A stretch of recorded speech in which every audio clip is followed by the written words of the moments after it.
اب اس کے ساتھ ہی ناظرین آگے بڑھتے ہوئے آپ کو بتائیں کہ گوجرانوالہ میں ماسٹر سٹی انتظامیہ کی نالائکی اور ظلم و بربریت نے حالات کو اس موڑ پر لا کر کھڑا کر دیا ہے کہ رہائشیوں کے پاس اپنی تکلیف اور ناگفتہ بے حالات کو بدلنے کے لیے احتجاج کے سوا کوئی دوسرا راستہ نہیں بچا۔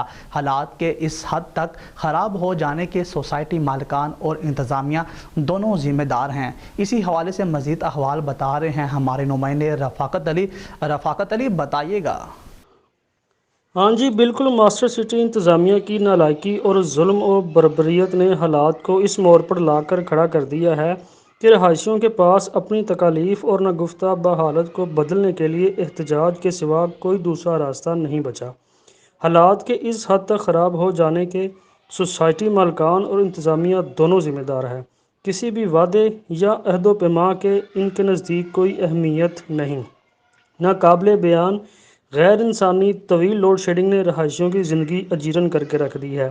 بجلی کی ریٹس میں من چاہا اضافہ، سروس چارجز میں کوئی بھی قابل ذکر سہولیات میسر نہ ہونے کے باوجود ظالمانہ حد تک اضافہ، رہائشیوں کے ساتھ انتظامیہ کا دھتکارنے کے مرادف رویہ اور اس کے بعد سوسائٹی کے پارک اور مساجد کو پلاٹ بنا کر بیچ دینے جیسے امور غرضیہ کے کہاں تک سنو گے کہاں تک سناؤ کی سی داستان ہزار داستان ہے جو کہ ختم ہونے کا نام ہی نہیں لے رہی۔